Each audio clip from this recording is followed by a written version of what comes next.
Neville Goddard Universo Quântico apresenta a palestra. Onde você está hospedado? De 26 de fevereiro de 1965. Acho que todos estamos familiarizados com o tema aqui. E posso dizer-lhe que devemos fazer experiências ousadas em Jesus Cristo, devemos. Pense nisso, coloque-o à prova extrema, é isso que somos chamados a fazer, e prometo-lhe que transmitirá aos seus amigos e aos seus sucessores o que descobriu em Jesus Cristo. Um dia você descobrirá o verdadeiro Jesus Cristo, o Jesus Cristo da história, em sua maravilhosa experiência bíblica. É assim que você o descobre. Tudo o que foi dito sobre ele você experimentará e saberá quem é Jesus Cristo. Agora, esta noite, se eu fosse chamado para nomear ou dar um título a isso, eu diria: onde você está hospedado? Esse seria o título. Foi retirado do primeiro capítulo do livro de João. Versículos 32, 39. Somos informados de que o Espírito desceu sobre ele como uma pomba, e João, ao lado de dois discípulos, vendo Jesus passar, disse: Eis o Cordeiro de Deus. Os dois discípulos ouviram o que ele disse e seguiram Jesus. E Jesus voltou-se e disse-lhes: O que procurais? E eles disseram: Onde você está hospedado? Ele lhes disse: Venham e vejam. Eles vieram e viram onde ele estava hospedado, e ficaram com ele naquele dia, porque era a hora 10ª. Lemos isso no primeiro capítulo do Evangelho de João. Se você pegasse apenas isso e insistisse nisso pelo resto de seus dias, que coisas você poderia extrair disso? Não mude uma palavra, deixe como está. Bem, quem é esse ser que é o Cordeiro de Deus? A primeira vez que a palavra aparece nas Escrituras é no capítulo 22 do livro do Gênesis. Aqui está o filho prometido, chamado Isaque, e ele disse a seu pai Abraão: Temos o fogo e a lenha, mas onde está o cordeiro para o holocausto? Seu pai lhe disse: O próprio Deus providenciará o cordeiro para o holocausto. Versículo 8. Deus é o cordeiro. Aqui está a apresentação de Deus como homem. Deus se torna homem para que o homem possa se tornar Deus. Ele se torna homem. Como ele poderia se tornar eu? Bem, ele é minha maravilhosa imaginação humana, isso é Deus. Esse é o Cordeiro de Deus que ele providenciou. Ele se providenciou, ele se tornou eu.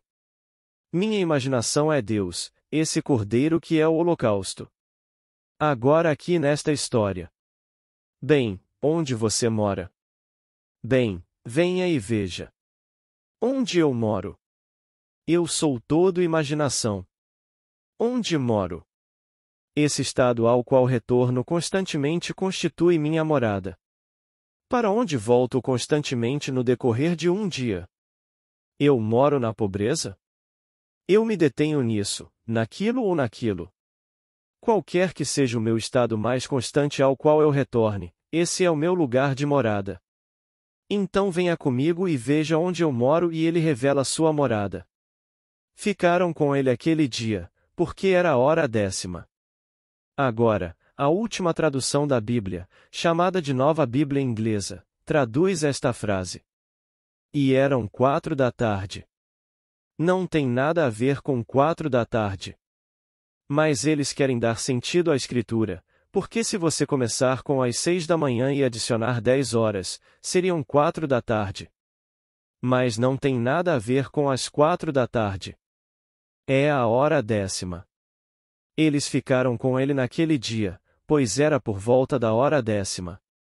Cada letra do alfabeto hebraico tem um valor numérico e também simbólico. A 10ª hora é Yod, seu valor simbólico é o poder criativo, a mão de Deus. Cada letra de todo o alfabeto do mundo hebraico é composta de Yod. Você começa, um Yod, se eu peguei alguma letra, Aleph, Bet, Gimel, Dalet, qualquer letra, são apenas combinações de Yod. Você pega o alfabeto inteiro. Se você tiver a Bíblia, a versão King James lhe dará o Salmo 119 no início de cada salmo há uma letra hebraica, o valor. Cada pequena letra é simplesmente arranjos diferentes de Iod, isso é tudo é isso. É o poder criativo de Deus, é só isso.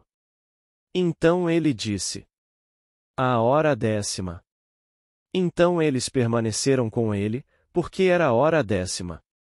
Ele está revelando o poder criativo de Deus que é Ele mesmo, pois Jesus Cristo é o poder e a sabedoria de Deus. Então, venha, onde você mora. Eu lhe direi onde moro. Venha comigo e eu lhe mostrarei onde moro, e ele revela o poder e a sabedoria de Deus em Iod. Não tem nada a ver com 4 horas da tarde e ainda assim essa é a última tradução da nossa maravilhosa escrita antiga. Eu lhe digo, tudo tem a ver com esse poder e você e eu nos atrevemos a colocá-lo à prova extrema. Não me importa qual seja o teste, coloque-o à prova. Aquele que fez o olho, não verá? Aquele que fez o ouvido, não ouvirá? Aquele que fez alguma coisa, não continuará a fazê-la e a torná-la perfeita? Bem, quem fez isso? O poder criativo de Deus, e esse é Jesus Cristo, e Jesus Cristo é a sua maravilhosa imaginação humana, esse é Jesus Cristo. Não existe outro poder, nenhum outro poder criativo. Quando voltamos a nossa atenção para ideias ficamos cativados por elas, ou pelo menos corremos o risco. Voltamos nossa atenção esta noite para a ideia de Jesus Cristo na esperança de que você seja cativado por essa ideia. Se eu pudesse fazer com que todos os presentes fossem cativados pela ideia de Jesus Cristo, eu lhe digo, apesar do que as igrejas lhe disseram e do que ainda lhe dizem, e do que todos os ismos lhe dizem, não é nada disso. Jesus Cristo é a sua maravilhosa imaginação humana, e está chegando o dia em que você realmente descobrirá, em sua própria experiência maravilhosa, a verdade das Escrituras. Você descobrirá quem é Jesus Cristo, dentro de você. Você passará por todas as experiências nas Escrituras e descobrirá quem Ele é, e saberá que Ele é sua maravilhosa imaginação humana, que é Jesus Cristo. Agora, na terça-feira passada, contei-lhes uma experiência minha, uma experiência simples. Mas não descarte isso, Deus fala com seu profeta por meio de sonhos. Eu pedi e ele me veio naquela mesma manhã, terça-feira de manhã. Eu lhe contei quem esteve aqui na terça-feira passada. Nem todos os presentes compareceram na terça-feira passada, por isso, para benefício de quem não esteve presente e de quem ouviu, porque, posso dizer-vos, é profundo. Quanto mais me detenho nisso, maior significado ele tem. Pois na manhã da última terça-feira, quando acordei às 4h15, era muito cedo para me levantar e disse a mim mesmo: favoreça-me com uma experiência. Pode ser um sonho, pode ser uma visão, um êxtase. Mas favoreça-me com alguma experiência maravilhosa que posso compartilhar com todo o vasto mundo que me ouvir. Então voltei a dormir e me encontrei na cidade de Nova York, em meu antigo prédio onde morei por 13 anos e 8 meses. O superintendente era o mesmo superintendente, tudo estava como antes, mas quando peguei o elevador até o 6º andar descobri que não morava lá. Eu não só não morava lá, como não conseguia lembrar onde moro, não conseguia. Fiz todos os esforços para lembrar onde estou morando agora e não consegui. Essa foi minha antiga morada. Mas a questão é: onde você mora? Venha e veja. E assim, eles vieram e viram onde ele morava e ficaram com ele naquele dia, porque era a hora 10ª. O passado eu me lembro. Geralmente quando as pessoas têm amnésia elas esquecem o passado, não conseguem se lembrar do passado. Mas esta amnésia não era do passado, lembrei-me do passado.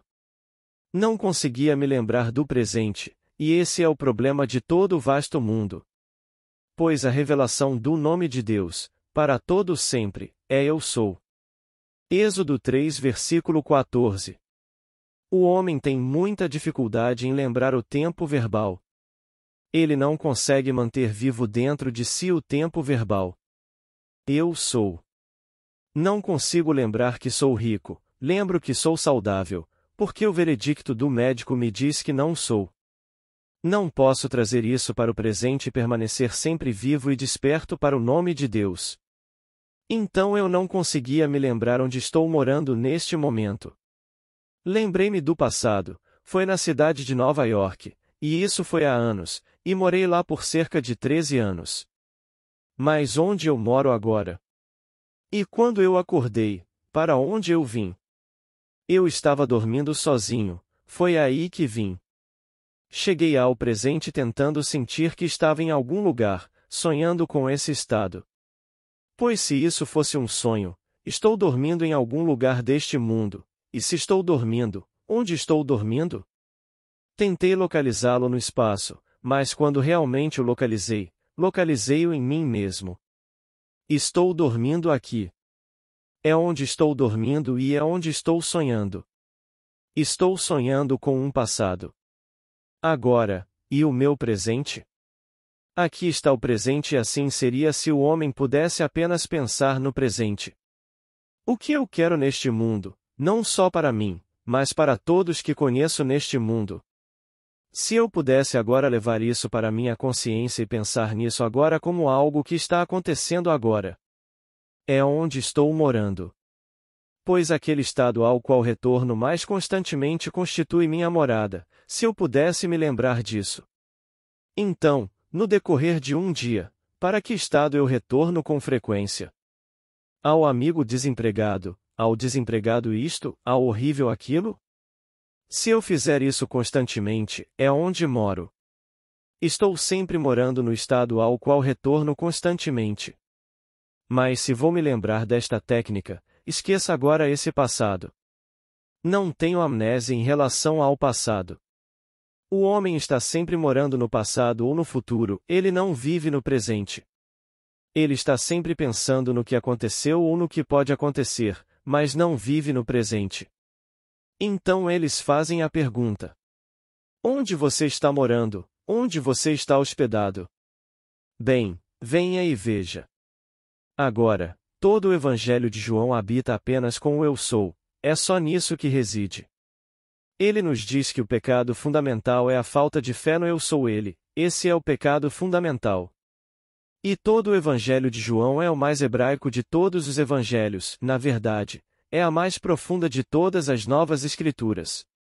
E aqui nisto, eu sou a porta, não fui nem serei, eu sou a videira verdadeira, sou o pastor, sou a vida, sou a verdade, sou a ressurreição, eu sou o caminho. Palavra após palavra, eu sou. A menos que vocês acreditem que eu sou, vocês morrerão em seus pecados. João 8 versículo 24. Qualquer pessoa neste mundo que não acredite que agora sou o que seria, então você permanecerá o que era e morrerá em seus pecados. Permaneça apenas pensando nisso, em vez de pensar a partir disso. Bem, a diferença entre sucesso e fracasso é pensar nisso e pensar a partir disso. Se penso a partir disso, sou eu. Posso pensar e é algo totalmente diferente. Se penso a partir disso, bem, então sou isso e estou pensando a partir disso. Esta pequena mudança subjetiva sutil no homem produz o sucesso que buscamos neste mundo. Então, diga-me, mestre, ele o chamava de rabino, que significa professor, onde você está hospedado? Bem, venha e veja. E então eles vieram e viram onde ele estava hospedado, e permaneceram com ele naquele dia, porque era cerca da hora 10ª. Ele os instruiu no caminho do poder criativo de Deus na 10ª hora, que significa Yod. Ele contou a eles tudo sobre o Yod. Yod Reval Re. O nome Jesus é Yod Reval Shin'ain, assim como Josué, aquele que realmente entrou na terra prometida. Então o fundamento, a raiz da palavra é Yod Reval.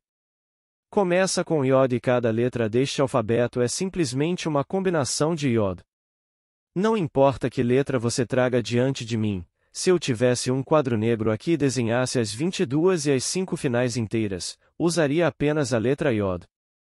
Simplesmente use as informações que sejam simplesmente combinações diferentes de Yod, e todos formem o alfabeto inteiro do alfabeto hebraico. E esse é o Iod. Mas cara, sem saber disso, esses brilhantes estudiosos se atrevem a pegar e dizer que eram 4 da tarde. Não tem nada a ver com 4 da tarde. Tem tudo a ver com esse poder criativo que é Jesus Cristo. Jesus Cristo é o poder criativo e a sabedoria de Deus. Se neste exato momento eu tomo uma mulher simples, Aqui está uma mulher simples, muito simples, e não sou crítico do comportamento de alguém neste mundo, não me importa o que você faça. Esta mulher por profissão era aquela que, eu chamaria, bem, uma dama da noite, essa era a profissão dela. Ela me disse um dia em Nova York: Neville, eu adoraria um chapéu novo.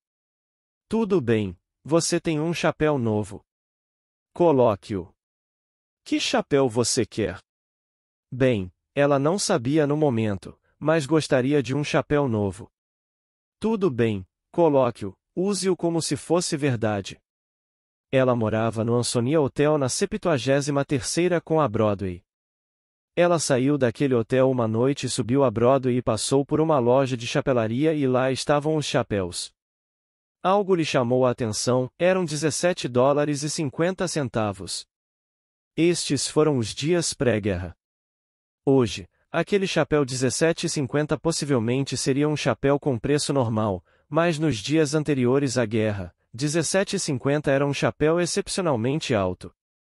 Mas ela viu o chapéu, lembrou-se do que eu disse a ela, e ela se apresentou mentalmente e sentiu a emoção de usar o chapéu e caminhou pela Broadway com o chapéu.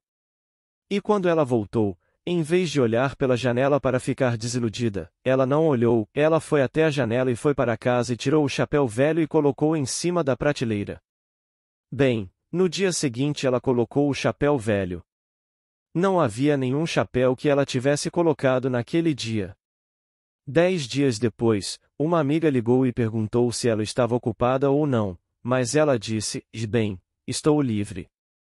Então ela disse: Você vai voltar para casa? Eu tenho algo para lhe dar.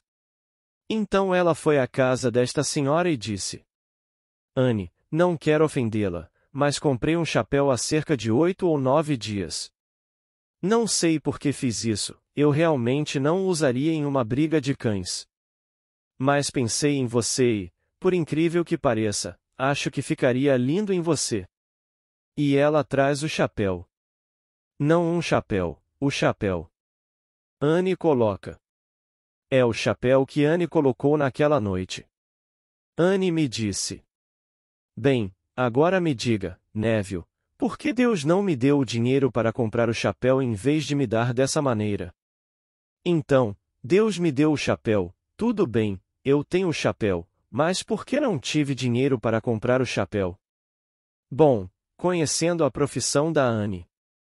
E não sou contra nenhuma profissão nesse mundo, não me importa qual é a sua profissão, você poderia ser um ladrão, no que me diz respeito, não me importo. Deus desempenha todos os papéis. Então eu disse a ela: Anne, que preço você costuma usar? Oh, ela disse, cerca de $3,50 ou $4. Eu disse: Quanto custou o chapéu? Ela disse: $17,50. Eu disse: Agora, Anne, diga-me, você deve algum aluguel? Ela disse: Você é muito intrometido. Eu disse: Honestamente, você deve algum aluguel? Ela disse: Sim, aluguel de 2 semanas, e eu pago $17,50 por semana de aluguel, e devo aluguel de 2 semanas. Então você deve 2 semanas de aluguel? Se você encontrasse $100 no chão enquanto olhava o chapéu, você teria comprado o chapéu? Ela disse não. Eu disse: Você teria entrado e pago o aluguel de 2 semanas, não é? E você teria investido 3 vezes $17,50 dos $100 que encontrou na rua. Bem, quanto dinheiro Deus teria que lhe dar para que você comprasse aquele chapéu de $17,50? Então ele deu a você da única maneira que você poderia conseguir. Você nunca o teria comprado, não importa quanto dinheiro encontrasse, porque não tenho o hábito de gastar mais do que 350 ou 4 dólares por um chapéu. Então você nunca teria comprado aquele chapéu. Você colocou, não foi? E você pegou o chapéu. E daí? Ela apenas olhou e sorriu. Ela seguiu seu caminho e eu segui meu caminho. Digo que devemos ser ousados em nossas experiências com Jesus Cristo. Esse foi Jesus Cristo. Então ela era uma prostituta, e daí? Seus amigos eram prostitutas, seus amigos eram todas as prostitutas do mundo, os bebedores de vinho, os glutões e os cobradores de impostos. Ele não veio para salvar aqueles que se sentiam já salvos, ele veio para salvar aqueles que estavam errando o alvo na vida. Seu nome é Jesus, que significa Jeová salva. Ele salva aqueles que estão errando na vida para que saibam acertar no alvo. Não veio para julgar as pessoas e criticá-las. Então essa é a parte dela que ela está desempenhando neste mundo. Mas ela quer um chapéu e Jesus Cristo, a sua maravilhosa imaginação humana, deu-lhe esse chapéu. Dei a ela da única maneira que ela poderia conseguir o chapéu, porque se ela encontrasse $1000, ela não teria comprado o chapéu. Você não salta de um chapéu de 3,50 para um chapéu de 17,50 durante a noite, leva tempo para adquirir a sensação de gastar. Você entra e compra um terno. Eu costumava comprar ternos de $12. Não compro um terno abaixo de $175 há mais de 20 anos, mas lembro de ter comprado ternos que custavam, tudo bem, $12,50. Certo dia, encontrei um sujeito em um barco. Quanto você pagou por este terno? Eu disse $12. Ele disse: eles roubaram você. Então ele me disse: se começar a chover, comece a correr. Você nunca vai conseguir tirá-lo. Bem, isso foi na época da Depressão, 19. Posso ver. 1933. Quando fui para Barbados comprei um terno de $12, era tudo que eu tinha, e achei que era o terno mais maravilhoso do mundo. Então tive que ir além disso, para os 30, 40, 50 anos, e agora não tive um terno que me custasse menos de 175 e muitos 225 e 250, nos últimos 20 e poucos anos. Então eu lhe digo, coloque Jesus Cristo à prova extrema. E um dia você verá o Cristo de Israel à luz de sua própria experiência bíblica com ele. Você nunca o verá de outra forma. Você nunca o verá vindo de fora, com alguma barba ou algum brilho ao redor dele e vestindo um lindo manto. Ele não vem assim, ele vem no desdobramento das Escrituras em você, e de repente tudo o que é dito sobre ele você está vivenciando.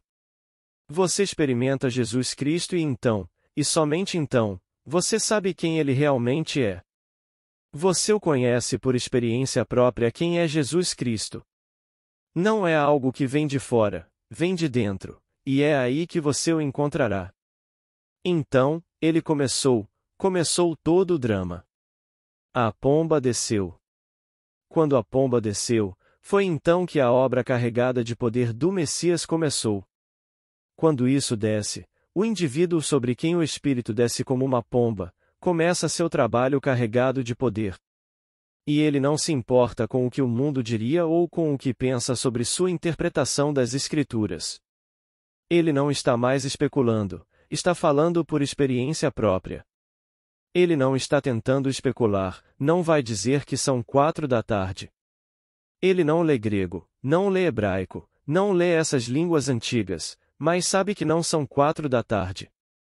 E esta é a última tradução feita pelos maiores estudiosos do nosso mundo, e não tem nada a ver com isso. Era a 10ª hora, o Iod. E ele era o Iod. Ele é a semente de Deus, o poder criativo de Deus, e explica a todos que ouvirem o que descobriu sobre o poder criativo de Deus. Como disse a mulher, uma mulher simples, como conseguir um chapéu. Como ele disse a alguém como conseguir um livro que estava esgotado. E então, um dia, na própria livraria.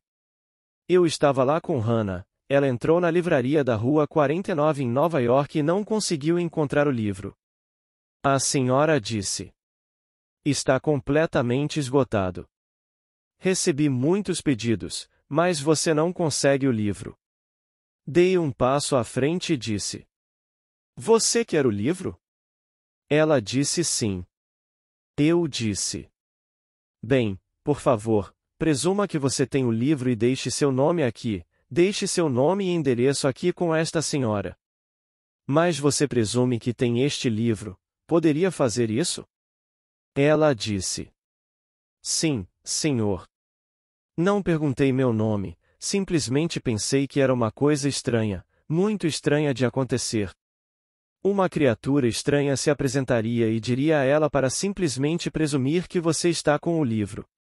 Bem, eu estava naquela livraria 2 semanas depois, quando uma caixa de livros chegou da Flórida para a livraria. Nenhum preço nos livros. Ela era viúva, o marido saiu deste mundo saindo de uma biblioteca e ela queria descarregar e ganhar algum dinheiro, e ao ouvir falar dessa livraria Harley na Rua 49, ela empacotou uma caixa de livros e a despachou, pedindo à senhora Zimmermann, na livraria para pagar-lhe qualquer coisa que achasse que os livros valiam. Entre os livros estava aquele livro, então ela pegou o livro. Não há nada impossível ao poder de Cristo, mais nada. Mas você e eu devemos ousar submetê-lo a experimentos extremos. Medite sobre ele, noite após noite, medite sobre esse poder, depois, tendo meditado sobre ele, tente descobrir mais e mais sobre esse poder criativo e atuante de Deus. E depois compartilhe-o. Depois transmita-o aos nossos sucessores. A qualquer um que o ouça, para que eles, por sua vez, possam transmiti-lo a outros. Não guarde isso para você. Transmita a todos neste mundo quem Jesus Cristo realmente é. Ele não está pendurado em nenhuma parede deste mundo. Ele não é um pequeno ícone preso em algum lugarzinho, isso não é Jesus Cristo. Jesus Cristo é a sua maravilhosa imaginação humana, esse é Jesus Cristo. Chegará o dia, e que chegue esta noite, se ainda não chegou para você, em que você realmente verá e conhecerá Jesus Cristo por sua própria experiência, à medida que as Escrituras se desenrolam dentro de você.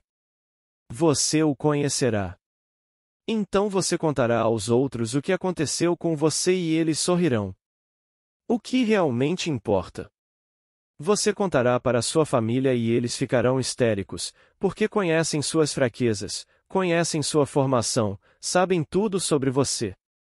Então você contará a eles o que aconteceu com você, mas eles têm o conceito tradicional de Jesus Cristo, e eles não poderiam acreditar nesse conceito ou jamais acreditar que você, seu irmão, sua irmã, poderia ser aquele mencionado nas Escrituras que é Jesus Cristo.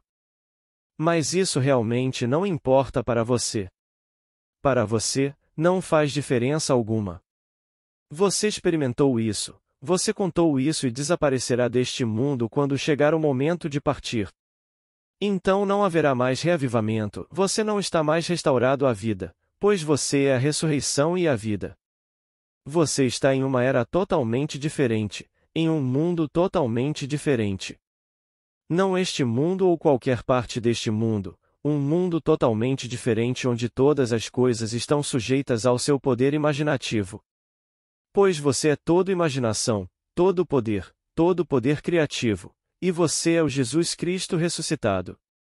Não há nada neste mundo além de Jesus Cristo. Ele está enterrado em todos, sim, no crânio de todos. Onde eles o colocaram? Bem, eles o levaram para o Gólgota. Bem, o que é o Gólgota? É o Calvário. E o que é o Calvário? O crânio. Bem, o que é o crânio? O crânio humano. Quer dizer que foi onde o largaram? Sim, foi aí que caiu a semente criativa de Deus, e o mistério da vida através da morte. Caiu no crânio. Existe algum símbolo neste mundo que seja mais representativo da mortalidade, da morte, do que o crânio humano? Todos nós já vimos isso quando a carne foi removida, quando a pele foi removida, e aqui está esta coisa, apenas o cérebro no qual a semente de Deus caiu. Aqui cresceu de dentro para este ser glorioso que é Jesus Cristo. E todos crescem nesse ser. Então estou lhe contando o que sei, não estou especulando, estou lhe contando o que sei por experiência própria. O único Jesus Cristo no mundo. E assim, você o verá, você o conhecerá, não como vindo de fora, mas como sua própria maravilhosa experiência bíblica de Jesus Cristo. É assim que o conhecemos, e ele se desdobra dentro de você. Você fica surpreso com esse ser vivo e pulsante que você é. Então você conhece o grande mistério que é contado nas Escrituras e que não é compreendido por todos esses grandes estudiosos. Existe algo neste mundo chamado ignorância aprendida. Você pensa que porque lê grego e lê latim e lê hebraico e todas essas línguas maravilhosas que você é um grande estudioso. Bem, não há dúvida sobre isso, você é um grande estudioso. Mas a ignorância aprendida neste mundo. Quando vi isso esta manhã, simplesmente pensei em pegar 4 Bíblias e simplesmente compará-las. Então peguei minha versão padrão revisada, que não altera a versão King James, e me voltei para a nova Bíblia inglesa. Bem, mal pude acreditar no que via, voltei e a li repetidas vezes.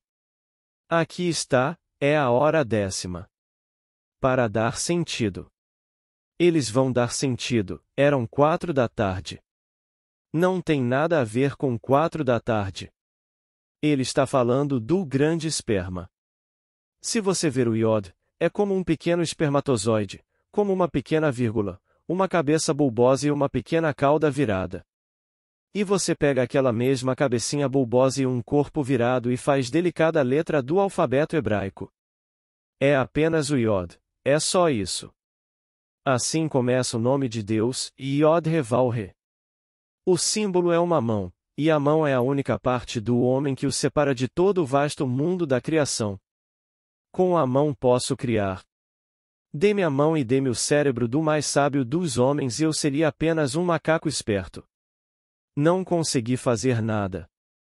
Não consegui moldar nada. Não consegui moldar nada. Só um cérebro.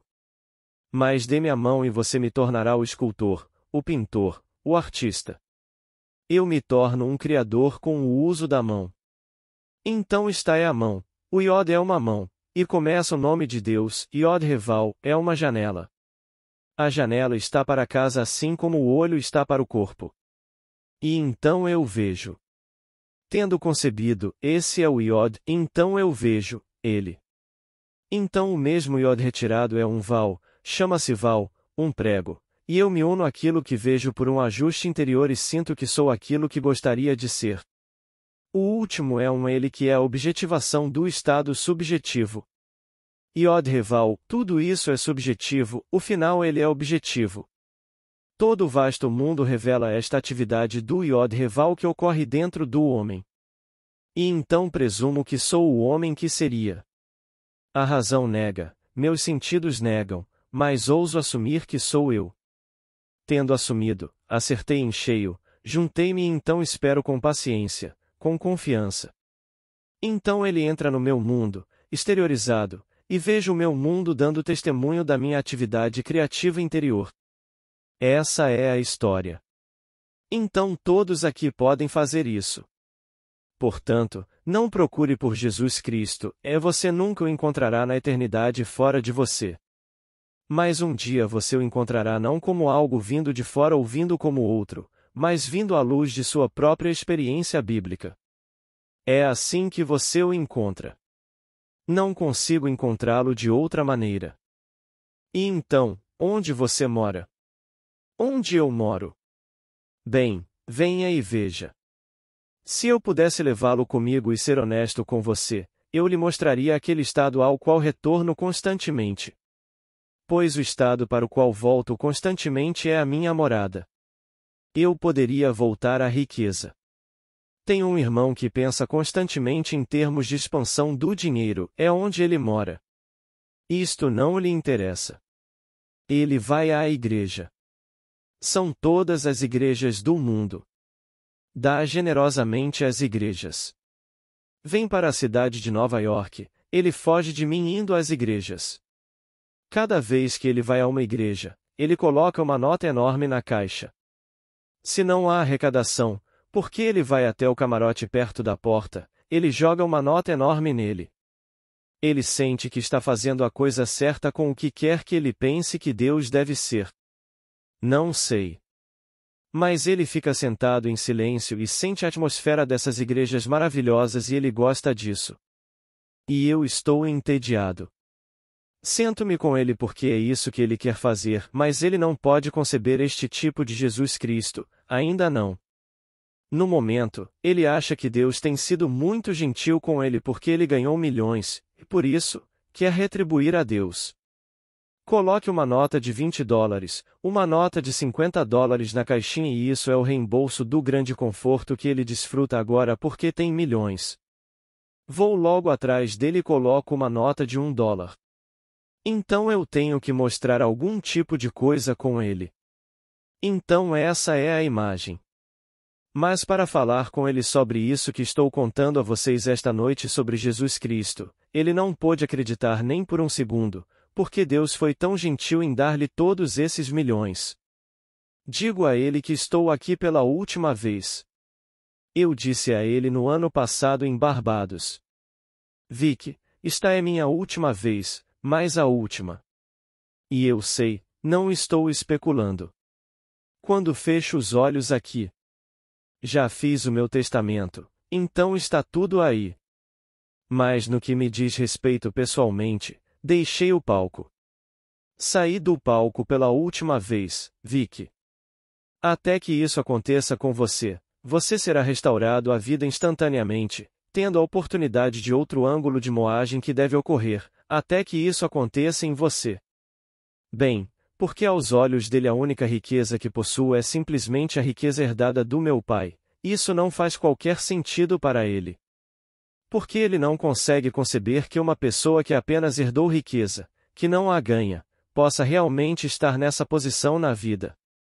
Não consigo persuadi-lo. Deixe-o como está.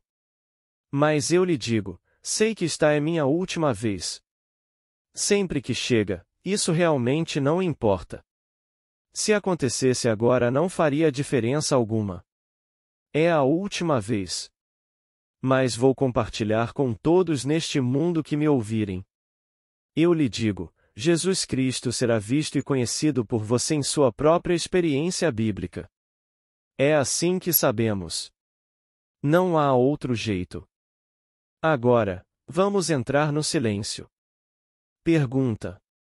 Neville, qual você acha que é o objetivo dos contribuintes, cobradores de impostos? Existe algum símbolo disso ou é apenas uma coisa arcaica? Resposta. Não, não. Por estranho que pareça, pensamos que os impostos só existem hoje, sempre esteve no mundo de César, neste mundo de César. Portanto, dai a César o que é de César. E então, de quem é esta inscrição? De César. Pois bem, dê a César o que é de César. Essa tirania chamada tributação, chamada de nossos governos do mundo, sempre foi e sempre será. Estamos num mundo de César, por isso não tentamos fugir dele.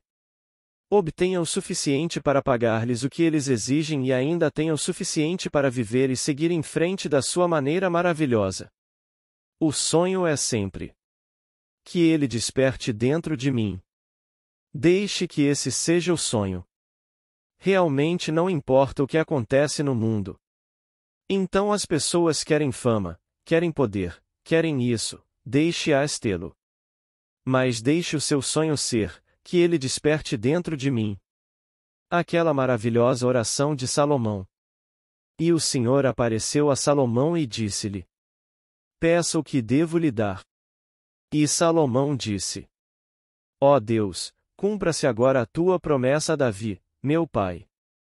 Essa foi sua única grande oração. No discurso de posse, o Sr. Johnson não citou isso, ele citou outra parte. Ele foi além para outra porção, mas o verdadeiro era o seu pedido. Ele não pediu a destruição dos seus inimigos, não pediu sabedoria, não pediu poder, não pediu essas coisas. Ele pediu isso. Cumpra-se agora a tua promessa a Davi, meu pai. Pois bem, a promessa a Davi é: darei à luz o teu filho, que sairá do teu corpo, eu serei seu pai, e ele será meu filho. 2 Samuel 7 versículo 12. Bem, a humanidade é Davi. Portanto, produza de mim o seu filho, porque se você o gerar de mim, o filho e o pai serão um. Então saia de mim. Foi isso que Salomão pediu a ele. Portanto, não consigo conceber nenhum desejo maior do que gerar de mim, pois até que isso seja feito, nada mais será feito. Eu poderia ser um rei hoje. Stalin era o tirano do mundo e de repente uma pequena célula cerebral entrou em colapso e ele desapareceu. Khrushchev atacou o mundo todo, martelando com o sapato na mesa, e agora ele está fora e ninguém sabe onde ele está. Então ele está simplesmente completamente nos bastidores, como se nunca tivesse existido. Conforme predito por George Orwell, todos eles se tornam não pessoas naquela terra. Já começaram a retirar o nome de Stalin de todos os livros, de todos os manuais. Agora estão começando a retirar o nome de Khrushchev dos livros como se ele nunca tivesse existido, como se nunca tivesse nascido. É um conceito peculiar que eles têm da vida, retire-o imediatamente e eles se tornarão não pessoas. Bem, realmente, no final tudo será não pessoa, mas aquilo que sai da humanidade e é o Filho de Deus que é um com Deus. Portanto, que essa seja a oração de todos aqui. Conceda hoje que sua promessa a Davi, meu pai, seja cumprida. Pergunta: quando você está orando assim, o que você tem em mente? Onde está o Deus para quem você está orando? Resposta: oração no verdadeiro sentido da palavra. A palavra oração significa movimento em direção, adesão a, proximidade em. Agora, no verdadeiro sentido da palavra, é esticar-se e tocar a coisa. Bem, agora posso me esticar e tocar um amigo. Posso orar por isso. Suponha agora que isso aconteceu comigo. Há alguém no meu mundo com quem eu compartilharia isso, então eu me voltaria para minha esposa, para minha família, e diria: isso é o que aconteceu comigo hoje, então eu chegaria perto da imagem e a compartilharia verbalmente, tudo na minha imaginação, na verdade. Isso é orar. Vou além e aceito o fato de que a promessa de Deus é verdadeira, e eu compartilharia isso com um amigo e então deixaria Deus trazê-lo à existência. Pergunta: quando você pediu aquela experiência naquela noite? Resposta: eu comuniquei comigo mesmo. Por exemplo, acordei, eram 4h10, 4h15, e disse: é muito cedo para levantar e não quero ficar aqui pelas próximas 2 horas simplesmente contemplando as coisas. Voltarei a dormir e me tornarei alguém que dorme, mas gostaria de ser favorecido com uma experiência que fosse significativa para mim, algo que tivesse um significado profundo. Pode vir na forma de um sonho, mas deve ter um significado profundo. Ou pode vir na forma de êxtase. Então fui dormir confiante de que seria assim, quando isso acontecesse. Bem, para mim é muito. Quero dizer, é de grande significado. A amnésia não era do passado, a amnésia era do presente. Se eu pudesse transmitir a todos aqui esta noite que a mensagem daquela parábola, que veio na forma de um sonho, é que estamos sempre perdendo o sentimento do eu sou. Em outras palavras, achamos muito difícil manter o tempo tenso. Penso no passado, penso no futuro, e o homem está perdido entre o passado e o futuro. Os 2 ladrões na cruz eram passado e futuro. Ele estava presente. Ele é eu sou. Um é passado, o outro é futuro, e eles estão sempre me roubando, eu sou. Então a história é: vá e diga-lhes para tentarem se apegar ao eu sou com todas as suas forças. Então, se você estivesse bem, mesmo que o passado lhe diga que você tem um histórico de mal-estar. E o futuro lhe dirá isso por causa do passado. Pois o homem é realmente uma unidade culminante, por assim dizer. Em outras palavras, sou sempre o que fui e serei o que sou. Portanto, arrependa-se. Arrepender-se é mudar o presente. Pois se sou simplesmente o culminar de todas as coisas agora, o que fui, sou e serei o que sou, então mude o que sou. Devo. E isso é arrependimento. E então, me disseram para ir e dizer a eles que eles estão se perdendo por não se apegarem ao eu sou. Lembrei-me. Não tive amnésia do passado. Não conseguia me lembrar do presente. Esse estado atual foi o mais importante neste mundo. Eu me vi dormindo dentro de mim mesmo, pois a voz me disse: ele se deitou dentro de você para dormir, não lá fora para dormir, dentro de você para dormir. Ele não se deitou na sua cama para dormir ou em Nova York para dormir ou em Barbados para dormir ou em Londres para dormir ou na Califórnia. Ele se deitou dentro de você para dormir, e enquanto dormia, ele sonhou um sonho. E ele sonhou que era você. Então é aí que está o meu presente. O que estou sonhando? O que estou segurando e ao qual volto com mais frequência? É esse estado que é minha morada. Então eu simplesmente comungo comigo mesmo e peço para ser favorecido. Não pedi nada fora de mim. Não me voltei para nenhum Deus fora de mim. Enquanto estiver simplesmente nesse estado, deixe-me agora ter um sonho ou êxtase maravilhoso que deve ser significativo para que eu possa compartilhá-lo com aqueles que vierem ao meu encontro. Fui favorecido. Meu pedido. Então eu comungo comigo mesmo, não há mais ninguém, o nome dele é Eu Sou. E assusta o homem ousar fazer essa afirmação ousada, porque o homem acha mais fácil acender uma vela e fazer o sinal da cruz diante de algum pequeno ícone feito pelo homem. E eles fazem todas essas coisas. Disseram-me de forma tão vívida e clara que toda cerimônia, toda atividade externa, é anticristo, mas tudo isso. Não importa o quanto eles justifiquem dizendo que isso tem um certo significado, esqueça, não há razão para isso. Comuniquei apenas comigo mesmo e fui recompensado com a experiência mais gloriosa para contar ao mundo. Esse é você, pois você é meu mundo quando vem aqui. Então eu lhes digo que aqui é tudo dentro do seu ser maravilhoso que tudo acontece, não acontece do lado de fora. Vai e conte-lhes sobre esta estranha amnésia, não sobre o passado, pois o homem se lembra dela. A amnésia do presente. Ele não consegue se apegar à realidade do que eu sou. O presente lhe escapa, e ele está sempre pensando em você ou ele é, e não eu. Boa noite.